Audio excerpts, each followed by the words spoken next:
What if beauty wasn't about looks, but about presence, intelligence, and soul? Kevin Costner has worked with the most iconic women in Hollywood, and tonight, we reveal the 8 most beautiful women ever, according to Kevin Costner himself. From legendary screen goddesses, to one woman who touched him deeper than anyone else. Stay until the end, because number 1 will surprise you. Hit like, subscribe, and turn on notifications so you don't miss what real beauty truly means. Annette Bening, the woman who didn't need to try. Kevin Costner has stood opposite some of the most beautiful women ever filmed by a camera. Women whose faces defined eras, whose silhouettes became icons. But when he speaks about Annette Bening, his voice changes. There's no sparkle of nostalgia, no romantic exaggeration. There's respect. Something quieter. He doesn't describe her beauty as something you notice. He describes it as something you feel. Annette Bening is not the kind of woman who enters a room and demands attention. She doesn't announce herself. She doesn't perform beauty. And yet, when she's there, everything else seems to fall into alignment around her. Kevin once said she doesn't walk into a scene, she centers it. Not with volume, not with force, but with an unshakable sense of presence. They never shared a leading role. No sweeping love story. No dramatic on-screen romance. And maybe that's what makes her place on his list so revealing. Because this isn't about chemistry written into a script, it's about something deeper. A professional recognition between 2 artists who value truth over spectacle. Kevin has spent his career stripping performances down to something raw and honest. Annette does the same. She doesn't decorate emotion. She doesn't signal it. She simply exists inside it. Watching her work, Kevin realized something unsettling. She could make the smallest moment feel more alive than the grandest scene played by someone else. A glance. The pause. A breath held just a second longer than expected. He once described her beauty as inseparable from her intelligence. Not the kind of intelligence that shows off, but the kind that listens, absorbs, and responds with absolute precision. On set, she raises the level of everyone around her without ever saying a word. You don't try harder because she asks you to. You try harder because her presence makes anything less feel dishonest. What Kevin admires most is that nothing about her feels manufactured. No vanity. No performance layered on top of performance. Just commitment. Just truth. She doesn't need the camera to love her, and somehow, that's exactly why it does. For Kevin Costner, Annette Bening represents a kind of beauty that doesn't fade with time, because it was never built on surface to begin with. She is proof that real beauty doesn't chase attention. It commands stillness. And once you notice it, you realize you've been watching the wrong things all along. Jennifer Garner, the beauty that never pretended. When Kevin Costner met Jennifer Garner, there were no fireworks. No instant mythology. No moment anyone would point to and say, that's when it happened. And yet, by the end of their time working together, something had quietly shifted. Because Jennifer Garner didn't arrive like a star. She arrived like a person. They worked together on Draft Day, a film built on pressure, precision, and long stretches of technical dialogue. The kind of environment where performances can easily feel stiff or artificial. But Jennifer moved through it differently. Grounded. Unaffected. While others worked to appear confident, she simply was. Kevin noticed it almost immediately. She didn't perform intelligence, she possessed it. In scenes packed with complicated football language and fast exchanges, she never looked like someone trying to keep up. She looked like someone who already understood the room. At one point, after a particularly complex scene, Kevin turned to the director and said something that stuck. That's what it looks like when someone isn't pretending to understand. She actually does. What struck him wasn't just her competence. It was her consistency. Emotional scenes. Light moments. High-pressure sequences. Jennifer Garner showed up the same way every time. No mask. No shift in persona. No separation between the woman on camera and the woman standing between takes. Kevin has always had a radar for falseness. Decades in Hollywood will do that to you. He's seen people manufacture humility, rehearse relatability, and perform authenticity as carefully as any role. Jennifer did none of it. She didn't try to appear grounded. She simply was. On set, she treated crew members the same way she treated executives. With warmth. With ease. Without calculation. There was no sense that she was managing an image. And for Kevin, that was rare. Disarming. Beautiful in a way that couldn't be taught or styled. He once said that some actresses try to look natural. Jennifer never had to. Her beauty wasn't something she turned on for the camera, it was something that existed whether the camera was rolling or not. That quiet alignment between who she was and how she appeared made her unforgettable to him. In a city built on illusion, Jennifer Garner represented something increasingly valuable to Kevin Costner: authenticity without effort. A woman whose presence didn't ask to be admired, yet earned it effortlessly. Not because she demanded attention, but because nothing about her felt false. And in Kevin's evolving understanding of beauty, that mattered more than anything else. Susan Sarandon, When Beauty Thinks Back. Some connections don't begin softly. Some arrive like a challenge. When Kevin Costner worked with Susan Sarandon on Bull Durham, the chemistry didn't bloom, it collided. From the very first scenes, there was an unmistakable charge in the air. Not the kind written into dialogue. Not the kind coached by directors. This was something else. Something alive. Susan Sarandon didn't just meet Kevin scene for scene, she pushed him. Intellectually. Emotionally. Relentlessly. She played Annie Savoy, a woman who spoke about baseball like philosophy and desire like poetry. But Susan didn't play her as a fantasy. She played her as a mind, sharp, curious, unapologetically aware of her own power. And Kevin felt it immediately. Every line she delivered came back heavier than expected, like a tennis ball hit just a little harder than before. After one of their first major scenes together, Kevin walked off set stunned. He turned to a crew member and said, "Working with her is like playing against someone who makes you better just by standing across from you." She didn't dominate him. She challenged him. And that, to Kevin, was intoxicating. What captivated him wasn't just her sensuality, it was how effortlessly it coexisted with her intelligence. Susan Sarandon had the rare ability to be fully present in her body and fully engaged in thought at the same time. She could look at you and make you feel seen, and then dismantle you with a single line delivered half a beat too calmly. Kevin once called her the smartest, sexiest woman he had ever acted with. And for him, those two qualities were inseparable. Beauty in that moment wasn't about attraction alone. It was about tension, about the thrill of not knowing what would come next, about standing opposite someone who could surprise you at any second. Years passed. Careers evolved. But Susan Sarandon remained the benchmark in Kevin's mind. When asked about unforgettable co-stars, he didn't talk about her face. He talked about her eyes. How they carried the sense that she already knew the entire story and was simply letting you catch up. That, to Kevin Costner, was real beauty. Not comfort. Not admiration from a distance. But engagement. Resistance. Electricity. Susan Sarandon represented a kind of beauty that refuses to be passive. A beauty that demands presence. That looks back at you. That makes you work. And once you've experienced it, nothing simpler ever quite satisfies again. Helen Mirren, the woman who made time step aside. Some beauty arrives loudly. Helen Mirren never needed to. Kevin Costner didn't fall under Helen Mirren's spell through a shared love story or an on-set romance. In fact, they barely worked together at all. And yet, when her name comes up, something unusual happens. Kevin grows quieter, more measured, as if he's speaking about something sacred. Helen Mirren represents something different on his list. Not desire, not nostalgia, but reverence. While most of Hollywood wages a lifelong war against time, Helen chose a different path. She didn't chase youth. She didn't disguise age. She walked forward with it, fully visible, fully unapologetic. And somehow, that made her more powerful, not less. Kevin noticed what others missed. That Helen's beauty didn't survive time, it partnered with it. Each year added gravity to her presence. Each line on her face carried authority rather than apology. She never tried to be younger than she was, yet she never surrendered her sensuality, her femininity, or her command of the room.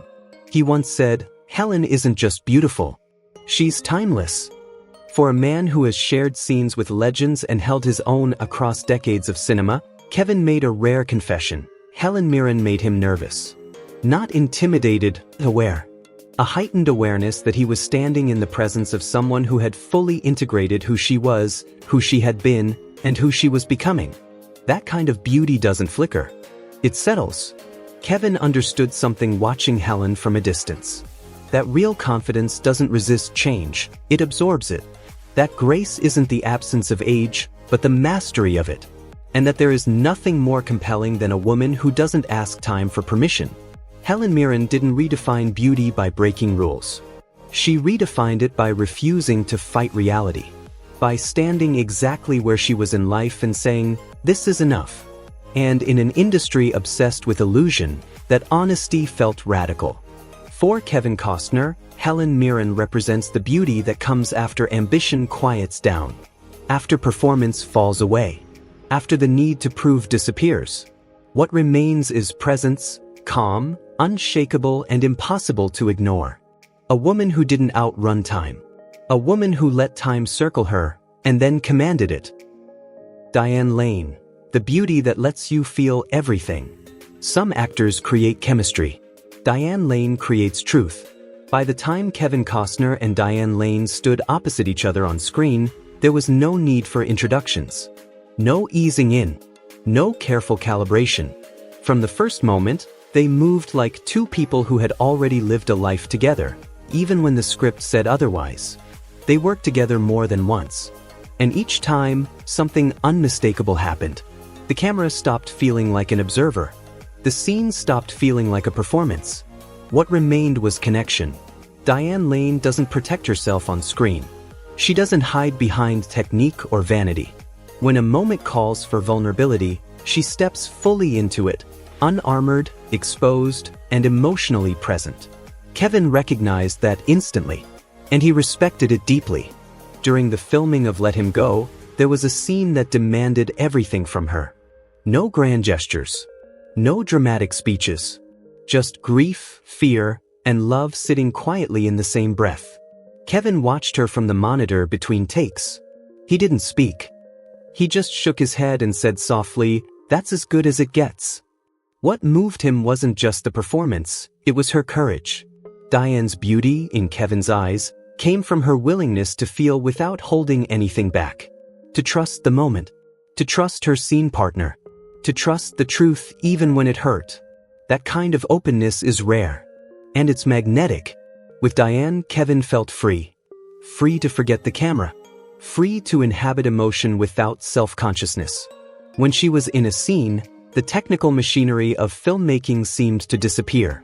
Lights, marks, lenses, all of it faded.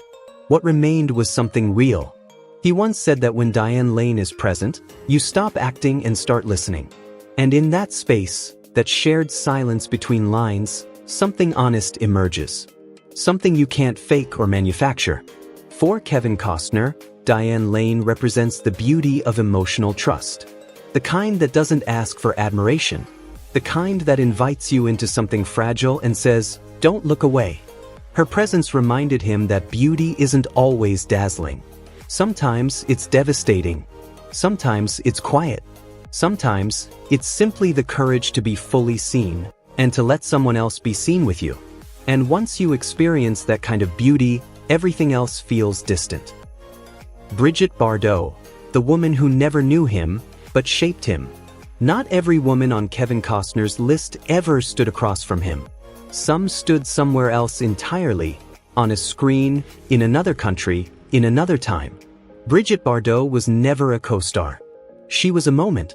Kevin first encountered her the way many boys of his generation did, not as a person, but as an image. A frame. A presence that felt almost unreal. In the 1960s, Bardot wasn't simply beautiful. She was a rupture. A break from what women were allowed to be on screen. Kevin once said that if you grew up in that era and didn't fall in love with Brigitte Bardot, you simply weren't paying attention. There was something about her that went beyond desire. She carried a sense of freedom that felt dangerous at the time.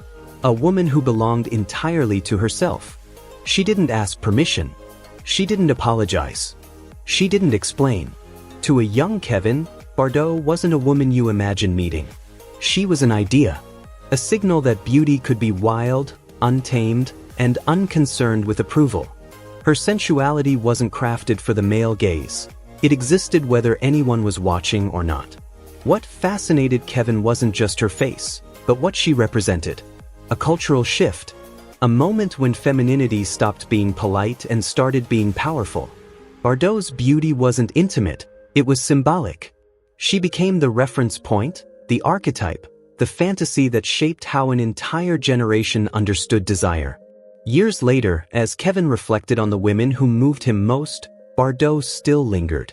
Not because of personal connection, but because of impact. She was proof that beauty could live outside of relationship, outside of story, outside of reality. A myth you don't touch, you inherit. He understood that she wasn't real to him in the traditional sense. She was a mirror of an era. A reminder that our first ideas of beauty often come before we understand ourselves. Before we know what intimacy really means. For Kevin Costner, Brigitte Bardot represents the moment beauty first entered his consciousness. Not as truth, but as fantasy. And fantasy, once planted, leaves a shadow that never quite disappears. She didn't know him. She never had to. Her beauty wasn't personal. It was historical. Raquel Welch, the moment beauty took control. If Brigitte Bardot was the dream, Raquel Welch was the awakening. Kevin Costner didn't just notice Raquel Welch, he felt her impact before he fully understood it. In the 1970s, she wasn't simply a beautiful woman on screen. She was an event, a force that pulled attention toward her without asking permission. Kevin once said she was the reason every boy wanted to go to the movies. But that wasn't the full story. What truly set Raquel apart wasn't desire, it was dominance. She didn't wait to be admired. She assumed the gaze was already hers. Raquel Welch moved through frames like the camera belonged to her. Not chasing angles. Not seeking approval. Just occupying space with absolute certainty. Kevin recognized something essential in that. A truth about screen presence he would carry with him for the rest of his career. The most powerful performers don't hunt attention. They expect it. Raquel embodied that principle perfectly. Her beauty wasn't passive. It didn't invite. It commanded. She stood tall, unflinching, fully aware of her power, and unapologetic about it. That confidence transformed her from a pin-up into an icon. Years later, Kevin reflected on her presence and said she walked like every camera was already following her. That wasn't arrogance. It was alignment. She understood exactly who she was, and the world adjusted accordingly. What impressed him most wasn't her body, or her fame, or the era she represented. It was her ownership of herself. Raquel Welch didn't allow Hollywood to define her image. She shaped it. She held it. She protected it. In Kevin's evolving understanding of beauty, this mattered deeply. Beauty wasn't just something you were born with. It was something you stood inside of. Something you carried with conviction. Something that became stronger when paired with self-possession. Raquel Welch represented the moment when beauty stopped being a fantasy projected onto women and became a power claimed by them. She didn't wait for the world to decide she was iconic. She arrived already knowing it. And that certainty, that unshakable belief in her own presence, is what made her unforgettable to Kevin Costner. Whitney Houston, the beauty that never left him. By the time Whitney Houston entered Kevin Costner's life, he thought he understood beauty. He had seen icons. He had known fantasy. He had worked beside intelligence, power, and presence. But Whitney was different. From the very beginning, Kevin saw something in her that others didn't, and he fought for it. When studios hesitated, when executives doubted her ability to carry a film, Kevin stood firm. He wasn't defending a star. He was protecting a truth he recognized instantly. "There's something in her eyes," he said. "You can't teach that." Whitney arrived on The Bodyguard carrying the weight of extraordinary talent and an even greater vulnerability. To the world, she was already an icon. To Kevin, she was something far more fragile, more human, more exposed. As filming progressed, their connection moved beyond professionalism. Kevin became a quiet anchor for her. A steady presence. Someone who didn't see the image first, but the person underneath it. He saw her uncertainty, her sensitivity, the way her immense gift sometimes overwhelmed her. That combination, power and fragility, is what made her beautiful to him. Not just her voice, not just her face, but the soul behind both. Whitney trusted Kevin, and Kevin felt protective of her in a way he never had before. Their bond wasn't romantic in the conventional sense, it was deeper than that. It was recognition. A meeting of two people who understood that true beauty is never invincible. It's vulnerable. It can break. Years later, when Whitney was gone, Kevin stood before the world at her funeral and spoke words that stripped away celebrity entirely. He didn't talk about fame. He didn't talk about history. He talked about the woman he knew. She was the most beautiful person I ever stood beside, he said. Inside and out. In that moment, everything about Kevin Costner's list made sense. Whitney wasn't number one because she was flawless. She was number one because she was real. She represented the final evolution of his understanding of beauty, not as image, not as power, not even as presence, but as connection. The kind that stays with you, the kind that leaves a mark, the kind that never fully lets go. When Kevin thinks about beauty now, it isn't about who turned heads. It's about who touched something essential. Whitney Houston did that. And through her, Kevin Costner revealed the truth behind every name on his list. That beauty isn't what we admire from a distance. It's what changes us forever. After all the icons, the fantasy, the legends, Kevin Costner's list leaves us with one truth. Real beauty isn't what the world applauds. It's what stays with you when everything else fades. If this story made you see beauty differently, subscribe, like, and share this video, because the stories that change us are the ones worth passing on.